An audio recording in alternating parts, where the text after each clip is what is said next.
โอ้ซึกมันขึ้นเลยกันเลยเพียงทางซ้ายแล้วเนาะขึ้นทางซ้ายเลยเนาะ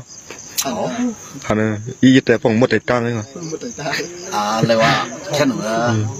โอ้ยกล้องหมัวเบอร์กล้องหมัวเบอร์โอ้ยาเขาก็จะมันหมัวบ้าหมัวเป็ดอ่ะอันนี้เนี่ยเขาก็ทุบตั้งเขากล้องทุบตั้งเขากล้องสักทุบตั้งตั้งอะไรเอาวะไปเท่านั้นเลยคือดังนั้นเลยทำไปออกนะเขานั่นด้วยเขานั่นอันเกินกับหมูตั้งเลยจ้าง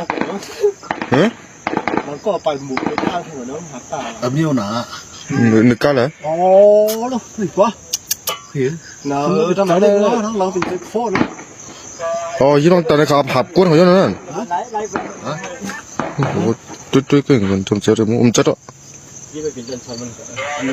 โอ้ยยอดเลยโย่หือนั่นหัวมันจะเขาจู่กันโอ้ลอยอะไรที่ทางซ้ายอะครับแล้วครับแล้วลอยจะมาเนอะมาอะไรที่ทางซ้ายอะครับ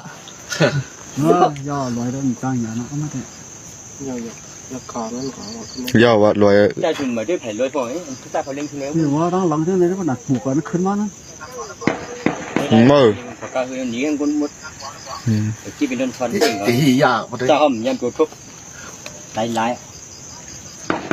เดี๋ยวนั่นเป็นลิงกับคล้องมั้งตายเมื่อเดียวหรอครับคิดเอาเลยในหมดไอ้เชี่ยก็มั้งทำไปย่างเนาะอย่างนั้นแต่ย่างจะตะข้านเขาย่างอ่ะไม่ย่างใช่ป่ะมาอยู่ไปอะไรรู้มันจะชิงอะไรเอ้ามันก็เฮ็ดแค่ไม่บรรเทานั่นมันเลยขึ้นมาย่องชิงเนี่ยนี่ว่าขึ้นมาต่างปลูกกันนั่นเจอเป็นยังประสานน้ำมันตัวนั้นจำเนี่ยก็จุดเปรี้ยวเปลือกว่าทำตามปีนังเขาในที่อย่างนั้นก็กลางตั้งนั่นบินเยอะกว่านั้นบินเยอะกว่านั้นนะแต่ว่าปอบไม่ครับโอ้ตินี่กลางตั้งไอ้ตัวนี้นี่ที่อย่างนั้นปองมันยางครับเพื่อหมูพาเพื่อนั่นกำหมุกโอ้หมูลูกก็แล้ว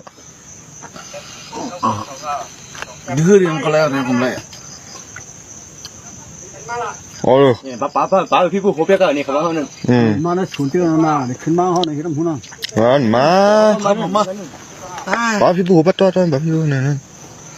คนของคนดิ่งปองใจนะดิ่งปองยิ่งเหลียงเนี่ยนักคนบินเขาบินเฝ้าไปด้วยเท่านั้นน้อง